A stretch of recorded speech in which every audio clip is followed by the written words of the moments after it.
Сәлем балалар, 3 сынып әдебиеттік оқу 95 сабақ. Ана тіліне тағзым тақырыбы. Бүгін сен сабақтан негізгі ойды анықтайтын боласың. Бірінші тапсырма түсініп оқы, жаттап ал. Ана тіліне тағзым.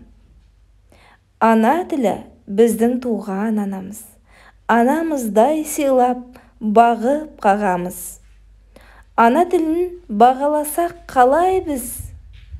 Өзіміздің солай болмақ бағамыз. Ана тілін кім аялай білмесе, анасынан безген ұл деп қараңыз. Өлеңнің авторы Мұзаффар Әлімбай. Екінші тапсырма. Өлеңді тыңда. Сүйемін. Сүйемін туған тілді анам тілін. Бесікте жатқанымда-ақ берген білін. Шыр етіп жерге түскен минутымнан құлағыма сіңірген таныс үнім.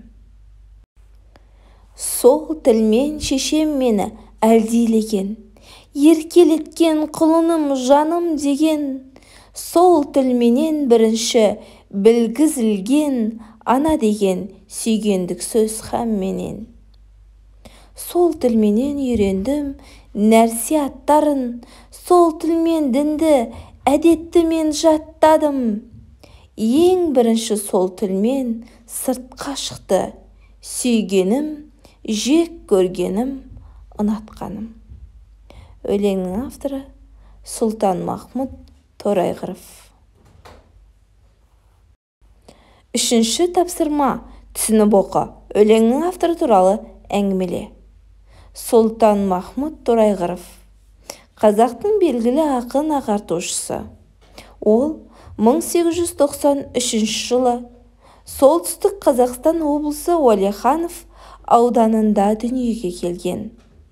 Сұлтанмахмұт Торайғыровтың шәкірттерге оқудағы мақсат не және тағда басқа өлеңдері белгілі. Сұлтанмахмұт Торайғыров 1920 жылы дүниеден озды. Төртінші тапсырма. Екі өлеңді салыстыр. Тақырыбы. Бірінші өлеңнің тақырыбы ана тіліне тағзым, ал екінші өлеңнің тақырыбы сүйемін. Дегенмен екі өлеңдегі де негізгі ойы да ана тіліне арналады. Бесінші тапсырма. Тіл туралы қанатты сөздер, афоризмдер жинастыр. Ана тілін ұмытқан адам өз халқының өткенін де, болашағынан да қол үзеді. Қанатты сөздің авторы Ғабит Мүсірепов. Келесі қанатты сөз. Ұлт болудың бір емес, бірнеше шарты бар. Соның ең басты және де ең негізгі шарты ұлттық тіл. Қанатты сөздің авторы Қадыр Мырзали. Балалар, осындай қанатты сөздер мен афоризмді сендер де жинастырып көріңдер. Алтыншы тапсырма. Ана тілім деген тақырыпта 5 жол өлең құрастыр. Ана тілім.